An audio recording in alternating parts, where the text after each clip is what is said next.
الفتح شبیر ہے تو غم کرو شبیر کا، الفتح شبیر ہے تو غم کرو شبیر کا، حضرت عباس سے در دو وفا کا نام لو، جب پیو پانی حسین ابن علی کا نام لو، پرچم اسلام ہے عباس غازی کا علم، پرچم اسلام ہے عباس غازی کا علم، اس کے سائے میں رہو اس کا فریرا تھام لو، جب پیو پانی حسین ابن علی کا نام لو، گرتے گرتے تم سنبھل جاؤگے ہے یہ دعویٰ میرا، گرتے گرتے تم سنبھل جاؤگے ہے یہ دعویٰ میرا، جب کبھی ٹھوکر لگے مولا علی کا نام لو، جب پیو پانی حسین ابن علی کا نام لو، بر محمد وآل محمد صلی اللہ علیہ وسلم، اللہم صلی علی محمد وآل محمد، رحم اللہ من قرأ الفاتحہ.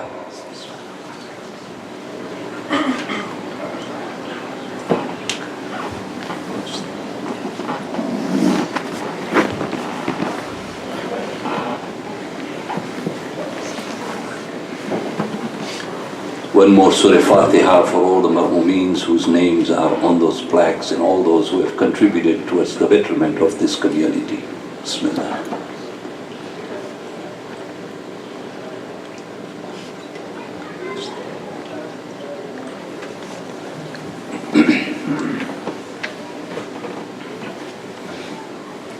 أعوذ بالله من الشيطان اللعين الرجيم. بسم الله الرحمن الرحيم. بسم الله وبالله وصلى الله على محمد وآله وأفوض أمري إلى الله، إن الله بصير بالعباد. الحمد لله الذي هدانا لهذا وما كنا لنهتدي لولا أن هدانا الله، لقد جاءت رسل ربنا بالحق، والصلاة والسلام على أشرف الأنبياء والمرسلين أبي القاسم محمد. اللهم صل على محمد وآل محمد. روحي وجسمي وأرواح العالمين لك الفداء يا ابن رسول الله. ثم السلام عليكم يا أهل الأزاء الحسين جميعا ورحمة الله وبركاته.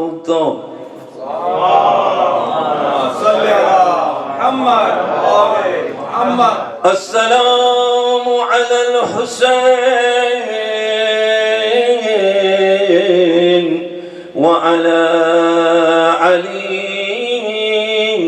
بن الحسين وعلى أولاد الحسين وعلى أصحاب الحسين، خصوصا سيدي ومولاي يا أبا الفضل العباس بن أمير المؤمنين وقاسم بن الحسن ومسلم بن عقيل وهاني بن عروة وحبيب بن مظاهر والحر الشهيد الرياحي. السلام عليكم يا ساداتي وموالي جميعا ورحمة الله وبركاته. اللهم صل على محمد. بسم الله الرحمن الرحيم. قل لا أسألكم إليه أجرا إلا المودة في القربى. صدق الله العلي العظيم. صلوات. اللهم صل على محمد وآل محمد. Tonight, of course, we've gathered here to commemorate the shahadat of Ali ibn al-Husayn, Imam Ali Zainul Abidin alayhi salam. اللهم صل على محمد وآل محمد. And one thing we don't do is observe the shahadat of Janab Fizza, but she also died on this very day in Sham. So our condolences to Abu Abdullah al-Husayn and the members of Ahlul Bayt. The ayah that I recited, Bismillah ar-Rahman ar-Rahim, قُلْ لَا أَسْأَلُكُمْ إِلَيْهِ أَجْرًا إِلَّا الْمُوَدَّةَ فِي الْقُرْبَى. It is an ayah in which Allah subhanahu wa ta'ala is saying to the Prophet that tell them, for all the work that you have done, I don't need any compensation from you other than the fact that you love my qurba, my family. Qurtubi is one of the scholars who writes that when this particular ayah people came to the Holy Prophet and asked him, what is the meaning of this particular ayah? And the Holy Prophet, not only once, not only twice, but 3 times, he told the people that Qurba means my daughter Fatima Zahra Salamullah alayh.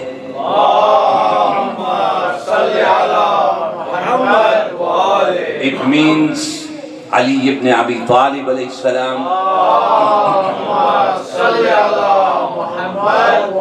And he said Imam Hassan and Imam Husain alayhi salam.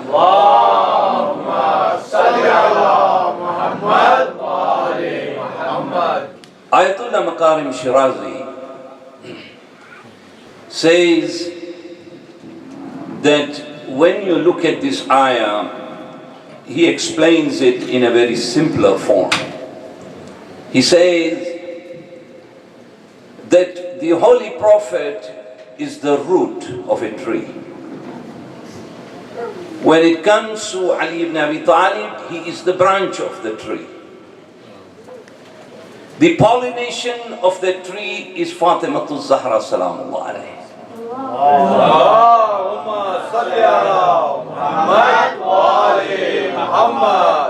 And when it comes to Imam Hassan and Imam Husain, they are the fruits of this tree. And the leaves of the trees are the believers of Ahlul Bayt alayhim salam. This is how simply he puts together the scenario of this particular ayah of the Holy Quran. Sheikh Hilli was a man whose history is phenomenal, but it is not Sheikh Allama Hilli of Najaf, who is buried in Najaf. And to give you an idea, when we come here, we sit, we spend 2 hours, whatever. We go outside, we'll have food, and mashallah, whoever those families are that are sponsoring this kind of events, they may not be seeing anything in return physically, but they have no idea what it takes to feed a mu'min who has come as an azadar of Abu Abdullah al-Husain. This Sheikh Hilli, his father was the governor of Mosul. Mosul city we know very well. With Saddam's fall, we heard the city of Mosul. They used to live in a town called Musayyab. Musayyab is the place where Tiflan Muslim, the children of Hazrat Muslim ibn Aqil, are buried today. And this family, the parents of Sheikh Hilli, were Nasibis. They were against the Ahlul Bayt alayhim salam. They were totally against them. To the extent that Sheikh Hilli's mother used to pray that, Ya Allah, give me a son, so that this son, when he grows up, kills the Zawars of Abu Abdullah al-Husain. This is what he wanted, she wanted as a mother. This is how much hatred was there in their hearts of the Zawars of Abu Abdullah al-Husain. When he grew up, he said, I decided to do what my mother told me, because my mother came and told me, I raised you. I raised you so that someday you can take the initiative of killing the Zawars of Imam Husain. So he said, I went near the bridge of Musayyab. And that bridge of Musayyab, if you cross that bridge, you go towards Damascus. So, as he reached near the bridge, he saw an enormous dust flowing. And so all he did was, he looked around and he found out that the caravan of Zawars had already left. And they were on their way to Damascus. And so he said to himself, should I go after them? Or should I sit down here and wait for another caravan of the Zawars to come? He made a decision to stay there. So he stayed there. Nightfall came, and of course he was very tired, but he had seen this huge amount of dust flowing, and so he could have not seen that caravan, but in the middle of the night he then went to sleep. When he went to sleep, he had a dream, he says.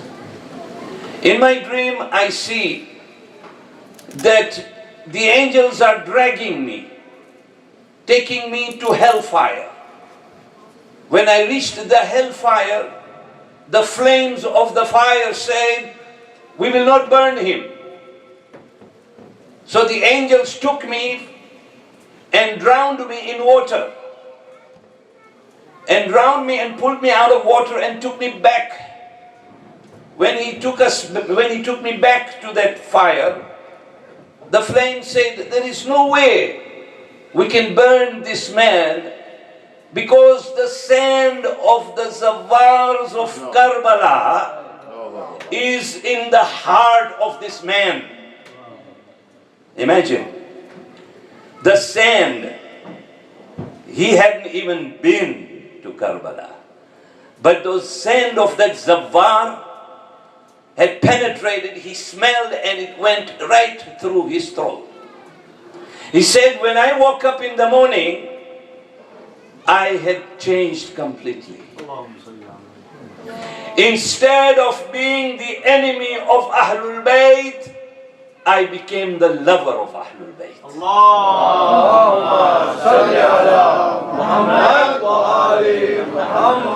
He said, I became a lover. And when I became a lover of Ahlul Bayt, I decided to go to the town of Hilla. And I went there and I did my class. And today, he is known as one of the most important Sheikh scholars of the Shia fiqh today. These people who serve the Zawars of Abu Abdullah al-Husain, when people go from Basra, people go from Najaf, people go from Iran, there are people who work and walk and walk to reach the Zari of Abu Abdullah al-Husain. Imagine the reward the people who are serving the Zawars of Abu Abdullah al-Husain receiving today. We don't understand. We say we go there, we walk from Najaf to Karbala, people come and polish my shoes, they fix my shoes. If I have a stroller and it has gone bad, they'll take it to their homes and they'll fix it. They spend hours and hours of that. And one of the scholars came when an orphan child, a 5-year-old orphan child, comes to this scholar last year. And this orphan gives tissues, paper tissues, to the people who are walking. So the scholar said, Baba, why are you doing this? She said, I'm an orphan, but the least I can do is to give you these tissues on which you will spread the tears of Abu Abdullah al-Husain on your way to Karbala. So when we come here, we are not coming here for no reason. And always think that the blessing of such an event is such a blessing for all of us. Today we have no idea who is securing our life in this nation. We have no idea. But this is what it is, that as long as the love of Abu Abdullah al-Husain remains in your heart, Islam will always remain alive in your heart.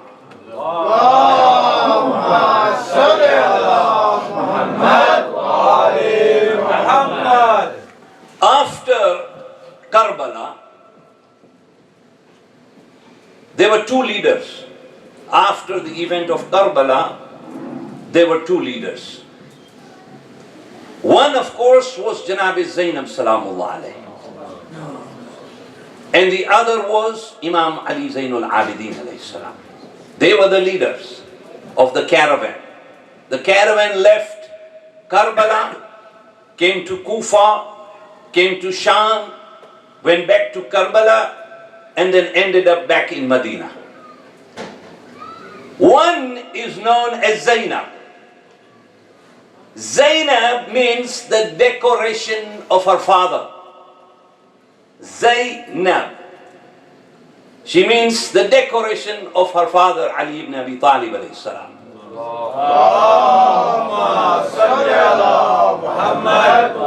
other leader is Imam Zainul Abidin. He is the decorator of the worshippers. Look at it. Whether it's coincidental or not, Allah knows better. But the two people with the names. And Zainab, whose name when she was born was not given by Bibi Fatima, nor was it given by Imam Ali alayhi salam, nor was it given by the Holy Prophet, When people went to the Prophet at the time of the birth of Janab Zainab, the Holy Prophet said, his name will come from the heavens. It will be Jibreel Amin who will come down and give me the name of Zainab. So Zainab was not an ordinary person. In Karbala, there were 3 Zainabs. One was Zainab Kubra, which was Bibi Zainab herself. Another one was Zainab Sughra, that was Janab Kulsum.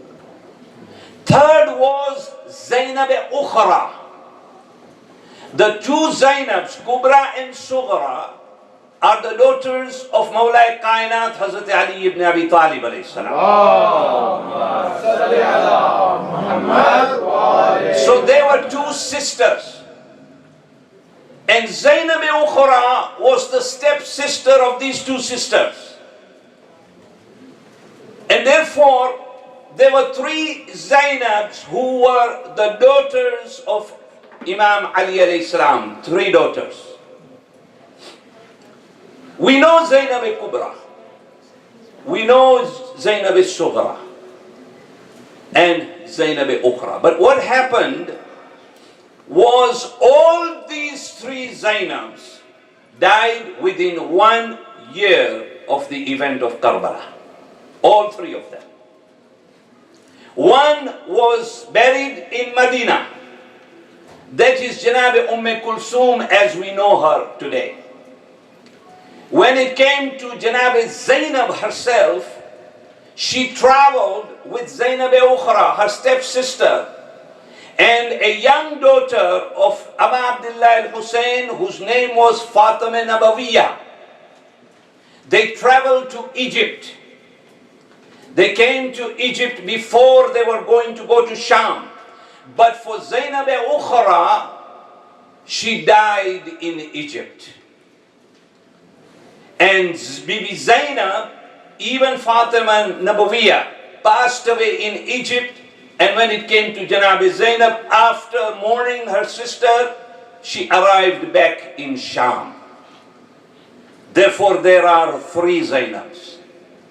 When we hear people going to Cairo, we always wonder, why are they going to Cairo?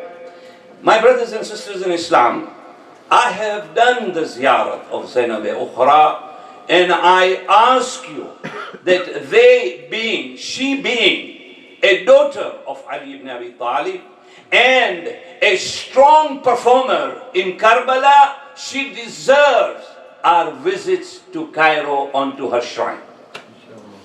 Because you don't realize, we see the rush, the people in the shrines of Abu Abdullah al-Husain, and someday once again we pray to Allah that He gives us the opportunity to go to Sham to visit Janab Zainab Salamullah alayhi. Because this was one of those shrines that in the time of Jahlum, it had more people than in Karbala in those times.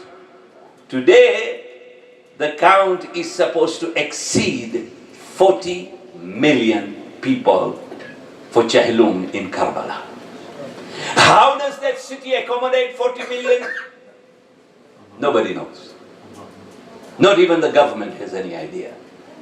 How do they go through the immigration processes? They have no idea. They have no idea. There are people who will arrive there without a visa. There was a man I talked to recently, and he said, last year I went for Jahlum and I entered Baghdad. When I arrived there, they told me, you don't have a visa. You can't go. You cannot enter. You sit here. You're from Pakistan. You have a passport, but you don't have the visa. He said, I had no idea that I couldn't just go there. So they said that we will put you on the next flight out to Karachi. He says, believe me or not, I sat there and I asked Imam. I said, I have come all the way here with my children. There is no way you can send me back home. And he said that the moment I was getting ready to board the plane, a man came and grabbed my hand and took me to the bus. I passed the immigration and nobody stopped me. And the man disappeared and I went into the bus and went to visit Abu Abdullah al-Husain. We have that opportunity. We have that opportunity now. Don't let that opportunity go away from you. Yes, Hajj is wajib. Always remember. Hajj is wajib. If it is wajib on you, you must finish that which is wajib on you first. But to go and visit Abu Abdullah al-Husain, you cannot understand the merit of visiting Abu Abdullah al-Husain. When you and your children will hold the zari, this is the zari above the grave of Abu Abdullah al-Husain. If the sand will not touch, if the fire of hell will not touch a body of a Christian, which I talked to you about, then how will that fire touch those individuals who will touch the zari of Abu Abdullah al-Husain? Therefore, it is a very big thing. And Janab Zainab, we know, had 5 children. Ona Muhammad were there in Karbala. There was Abbas, Ali, and her daughter's name was Kulsum. All 3 were very, very young sons and daughters. Therefore, they remained with Hazrat Abdullah, and Abdullah took care of them. Then comes Imam Ali Zainul Abidin alayhi salam. This is one of that personality who was the son of a lady who was from Iran, from Persia at the time, and his mother's name was Shahzanan. That was his mother's name, first of all. His name was Shahzanan, her name. When she came as a prisoner, after the wars that took place, and she came back as a prisoner, Imam Ali alayhi salam said her to change her name. Why? Because Shahzanan in Arabic means Sayyidatun Nisa. And Imam Ali said to this lady that, listen, the privilege of being Sayyidatun Nisa only and only is to my wife Fatimatu Zahra salamullah alayh. Therefore I will call you Shaharbanu. And that is how she got her name Shaharbanu. But this Shaharbanu, the wife of Imam Husain alayhi salam, died very quickly after the birth of Imam Ali Zainul Abidin. She is buried in Medina. When we go to Sham, and inshallah you will get an opportunity, but whenever we have been to Sham, people will tell you that this is the grave of Janab Shaharbanu in Sham. If you go, they'll say this is the grave of Habiba in Sham. These are not the graves of Habiba nor of Shaharbanu, because both of them are in Medina. But the thing we have to remember is in those times, people could not visit, nor could they afford, or for government reasons, they could never visit the zaris of Janab Shaharbanu or the grave. And we know what has happened to the graves in Medina today. But those people, they were people, local people. They used to designate a grave in Sham and sit there and remember Janab Shaharbanu from that grave. That grave became the grave of Shaharbanu then. And Habiba. There are several those types of people. As you go into Sham, you will find that how people used to love Ahlul Bayt so much. But even if they never had the opportunity, they would go and sit near a grave and designate that grave to be the grave of that member of Ahlul Bayt alayhi salam. So we see that when it came to Imam Ali Zainul Abidin, when he returned to Medina after Karbala, he was not free. situation in Medina, in Mecca, was extremely grave. How grave? That in Medina, even after this incident of Karbala, women were raped in Medina in hundreds and thousands. In this condition, he arrives in Medina.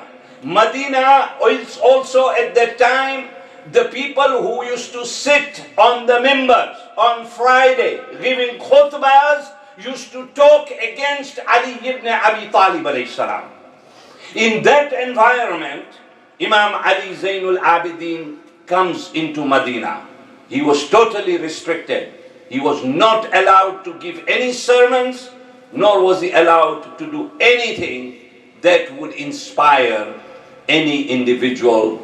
And so all of his companions went underground at that time because they were being looked. They were looking for them.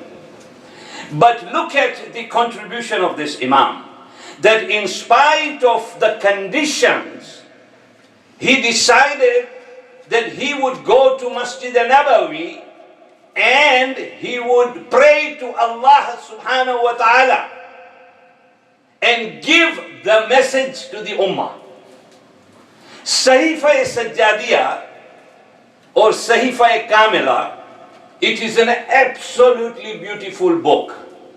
You should take the time to read each of those du'as. If you can't read Arabic, just read in English. Today there is an app on Sahifa Sajjadiyah that you can have an app and open it and just read what Imam Zainul Abidin is saying in that du'a. But in that dua, on one hand it is a dua, but on the other hand is part of the tabligh to wake up the ummah, even at that time. And one of his duas is a dua on a border. What good is a border? But he recites. He asks in that dua, but he tries to explain that what should a border of a country be? It should be a border in which there is no oppressive leader. This is how he was giving messages to the people by doing this dua that he was doing in Sahifa Sajjadiyah. Then there are 52 whispers in Sahifa Sajjadiyah, which is at the end of this Sahifa. If you look at this Sahifa Sajjadiyah, those 52 whispers are from our 10th Imam. The 10th Imam was known as the second Zainul Abidin.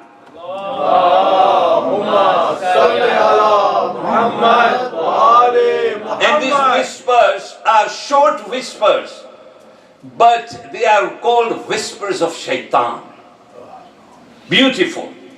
You look at those whispers, and now you know when somebody is telling you in your ears, and we jump and we commit a sin. And this is what Imam alayhi salam, the 10th Imam, is trying to explain behind that Sahifa Sajjadiyah. In Rome today, the Pope has this particular book in his library. There is an enormous research going on. Not only that, of Sahifa Sajjadiyah, but also of Risalatul Hukuk.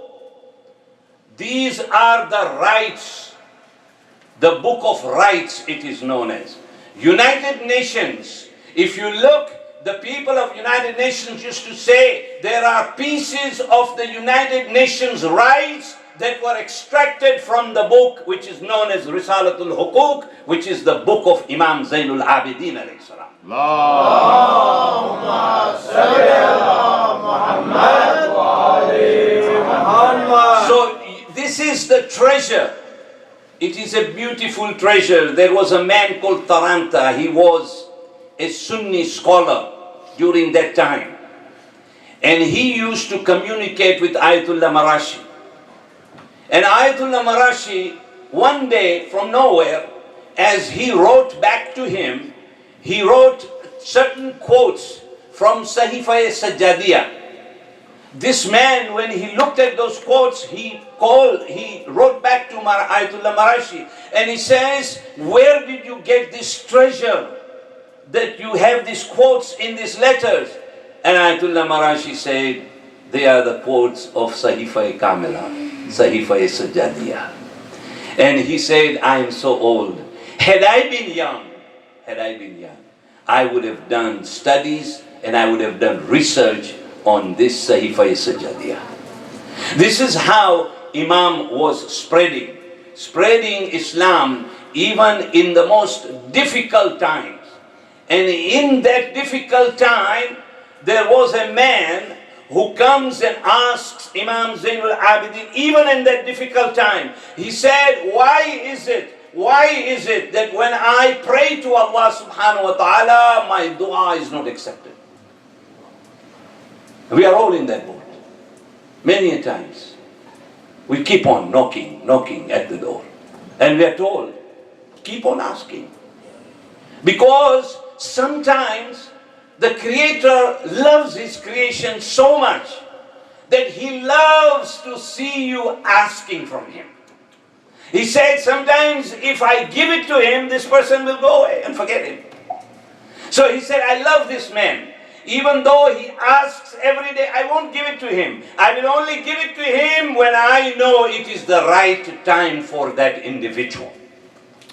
You are not going to get it when you want it. You will get it when he wants to give it to you.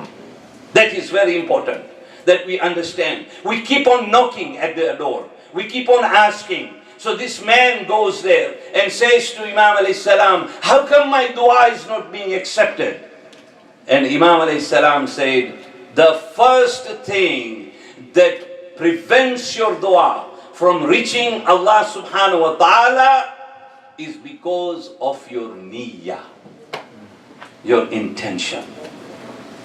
The Holy Prophet said that on the day of judgment, Allah will not ask you about your amal. He will ask about your niyyah. What was your intention? Right. Sheikh Abbas Kummi writes that one should always have a good niyyah in their heart. Should always have good intentions.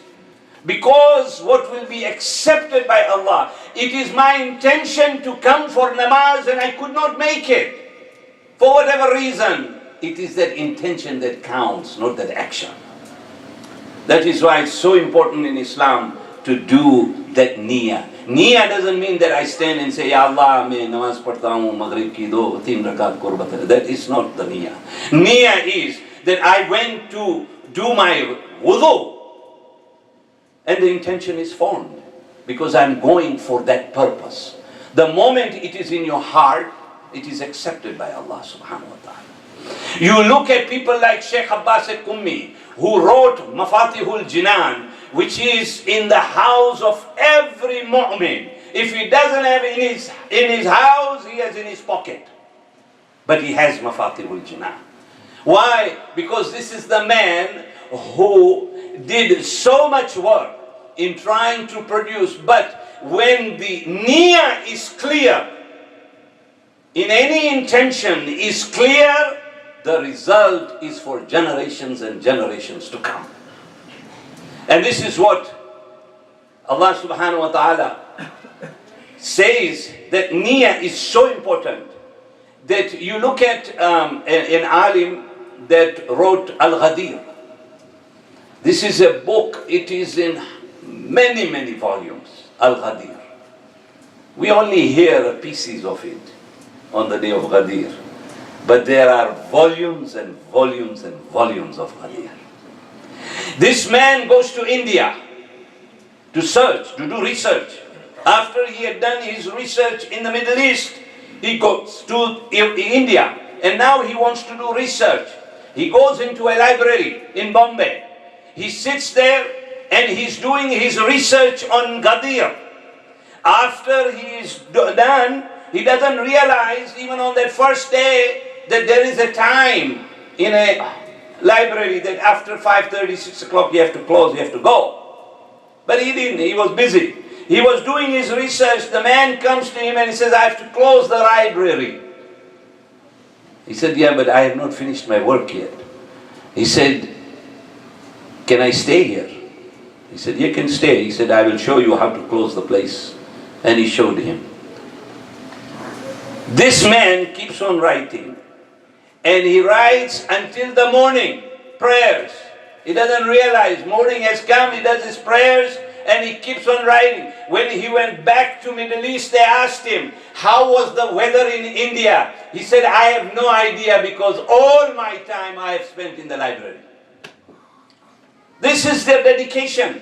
The dedication of how they have done their work. And this is the niyyah. The niyyah of that person was a clean niyyah. When we sit here and we say, how did we have such a beautiful center for ourselves?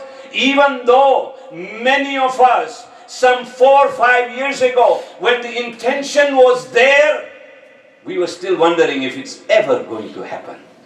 But it happens, my brothers and sisters. If your niyyah is clear, there will be this mosques and there will be more and more mosques in Phoenix. But it is there because when the niyyah is clean, Imam Zamana is there to help you to spread the word of Islam. Allahumma salli ala Muhammad wa ali Muhammad. This is what it is. Today, you are sitting here, I assure you, in the 2-3 years, you will not be able to fit here. You will not be able to fit here. And I assure you that as time goes, you will have more than 500 people in this mosque. It will come. Because a center like this, with pure intention, will always be a magnet that will pull the people into this center. That is what it does. These people whose names are up there, sometimes I look at these names and I say, how fortunate are these people that their names are up there as among those whose family members have contributed. And they are being remembered today and every day. They remain here, their name remains here, we are gone at night. You have no idea how much Allah subhanahu wa ta'ala loves these people who do sawab-e-jariyah. The Holy Prophet and Imam Jafar Sadiq alayhi salam.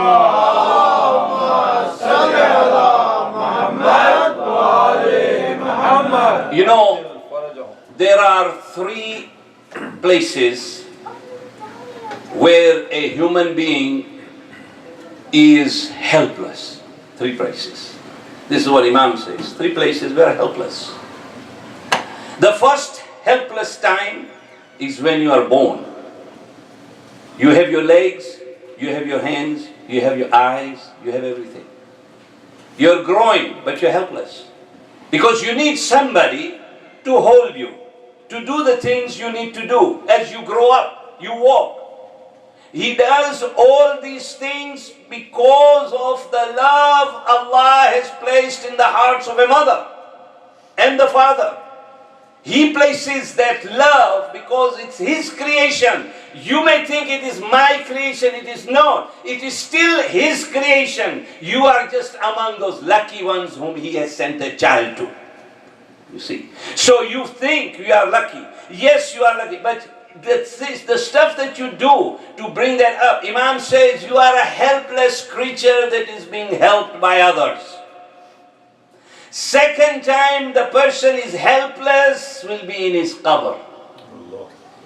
When he lies in his qabr and nobody knows. Nobody knows when that time will come. And when the time will come, it will come. There will be no exceptions. And you will be asked, it is time to go. Hazrat Ibrahim was known as Khalilullah to Allah subhanahu wa ta'ala. When Malakul Maut knocked at his door, and he said, I have come here to take your soul. What does he tell them? He tells the Malakul Maut, he says, listen, Allah, I'm His friend. Why would He take me away from here? So Jibreel Amin goes to Allah and says, this is what he is saying. He said, Allah says, tell him what kind of a friend he is that doesn't want to come and see his friend. You see? Because each of us will go and we will end up in our own qabr. No wife, no spouse, no children. They will put you in there, they will close you, and they will be gone. and you are on your own. And Imam says, that is a terrible feeling, that you are all alone. And the third time you will feel all alone is on the Day of Judgment.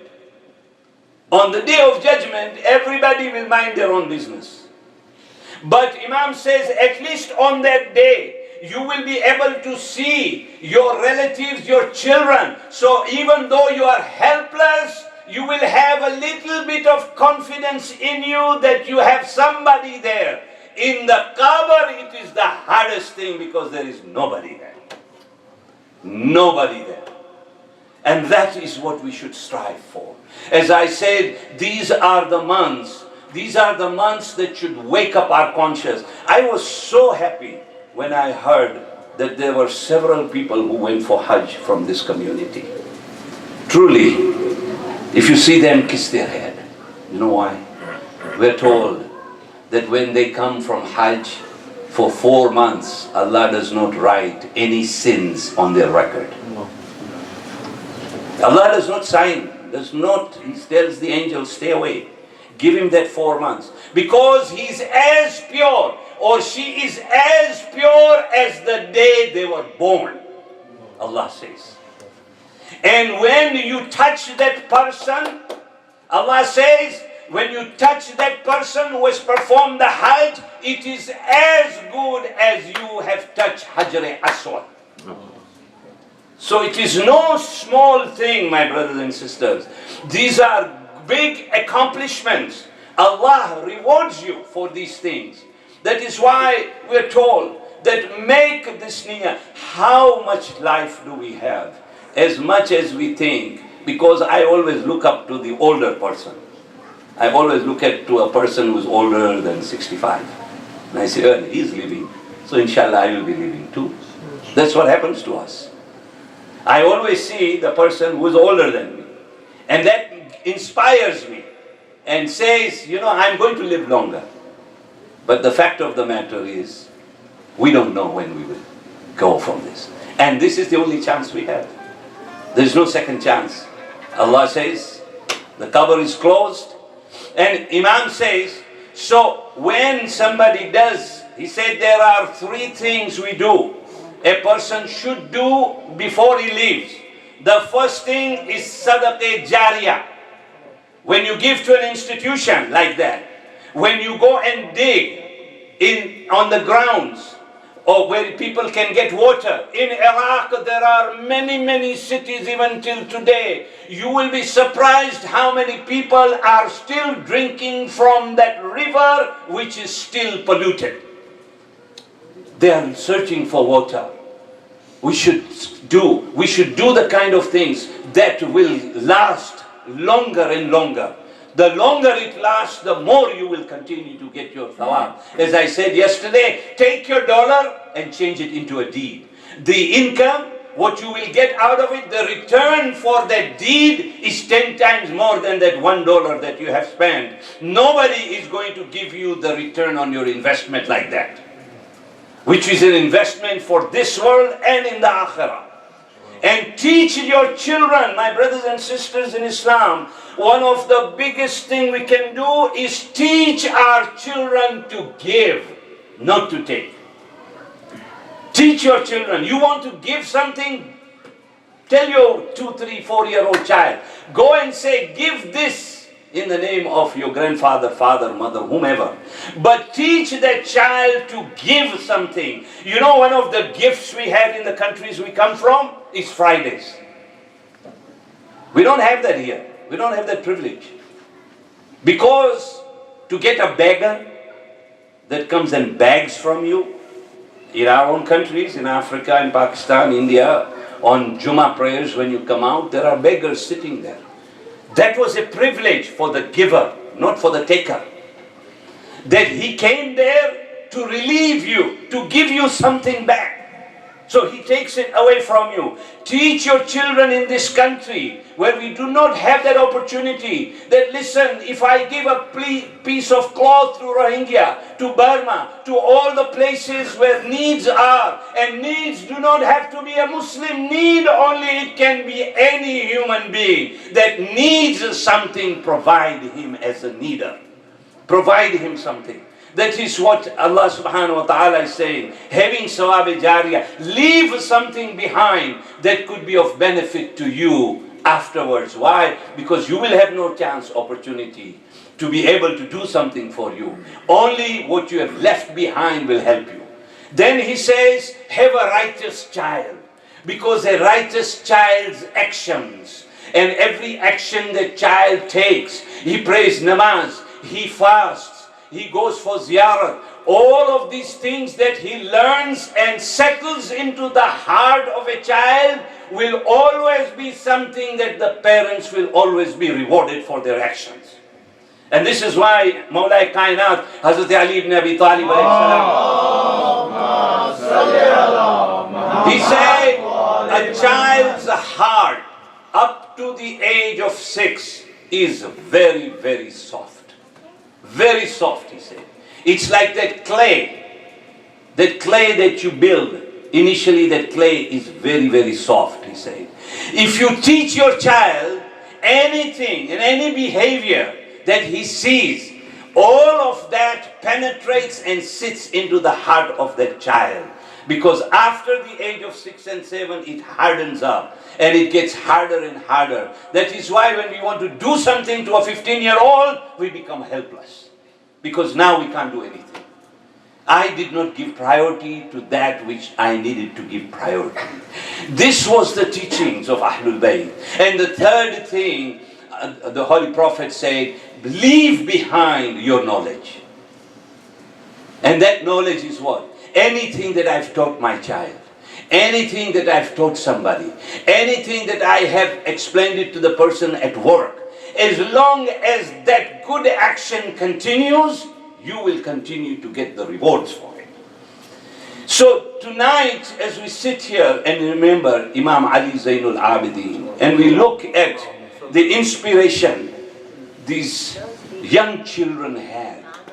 The young children had an inspiration in their heart.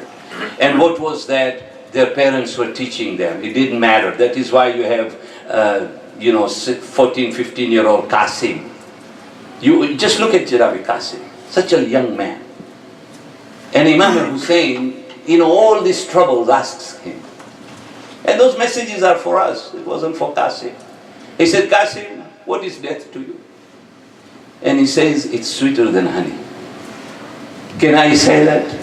Can we say that death is really sweeter than honey? Not unless we have recognized our Creator. The day we recognize our Creator and where we are heading for is when we will say to Allah, it is time for me to come to see you. Instead, we say, no, I'm not ready, I'm not ready, I'm not ready. But this was the inspiration that was given to all their children.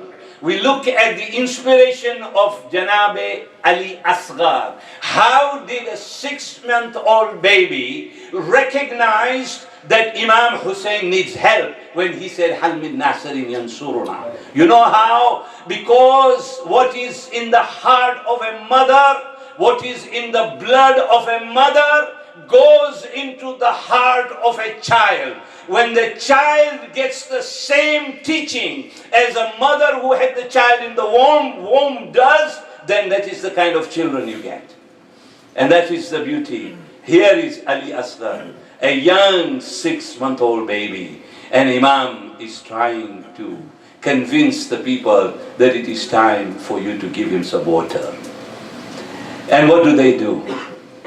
They took an arrow that was a 3-pronged arrow, not one. It had 3 prongs. Hurmala hits the first tir, the first arrow, and he misses it. He misses it because Imam Hussain goes onto the floor to pick up Ali Asghar. Because he had told them, I'm leaving it on the ground. If you think that I will drink the water, you come and feed him. But Imam picks up Ali Asghar. As he picks up, the first arrow Hurmala misses. The second arrow, he misses again.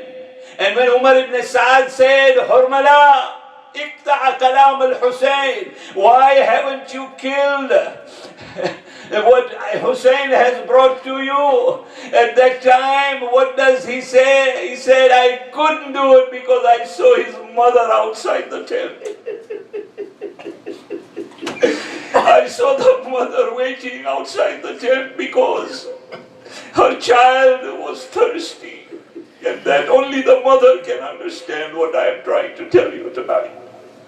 Only the mothers can understand when you have a 6-month-old baby and when you have a baby that is hungry. But this is what it does. And he says the third was the one that went through the throat of Ali Asghar. But Imam Ali Zainul Abidin hears all these incidents. In the morning he's sick. And always remember, he was a Bimar Karbala. He was only sick on the day of Ashur. He was not a Bimar Imam. He was just Bimar Karbala. Only sick at that time. But when Imam Husain comes and tells him that everybody has left and I and you are the only adults left, Imam Ali Zainul Abidin grabs the stick and he says, Baba, give me that opportunity. Imam said that, no, Ali, you are here for a reason. You need to go with this caravan and help this caravan go back to home. These people had lost everybody. Ali Zainul Abidin is standing near his tent and looking at where the sand was flowing. Suddenly he sees the head of his father being raised on a spear. Allahu Akbar, and he goes to Janab Zainab. And Zainab says, Ali, I can hear the sounds of the bones cracking.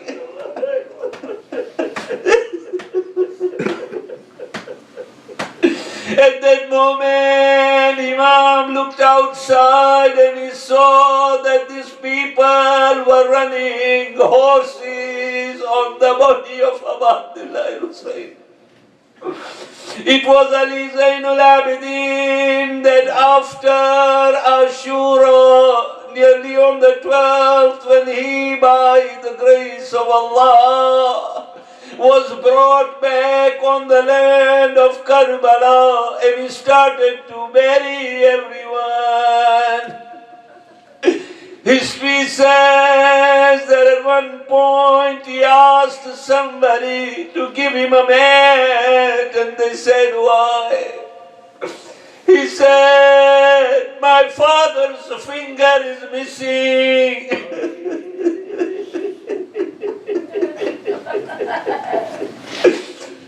He said, my father's finger is missing. And he was collecting the parts of the bodies of Imam Husain.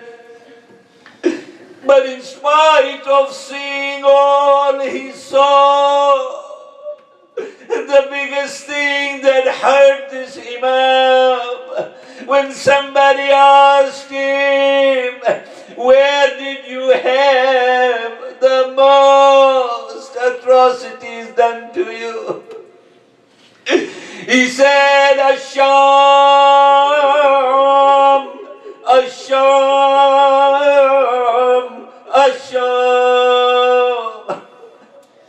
And when Imam was in his last stages of life after being poisoned, history says at one point he came near Imam Ali Zainul Abidin and he hugged him and he placed his head on the chest of his father. His father started to cry and said, "Oh Muhammad al-Baqir, you are so fortunate.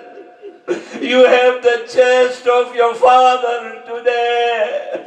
I am remembering the chest of my father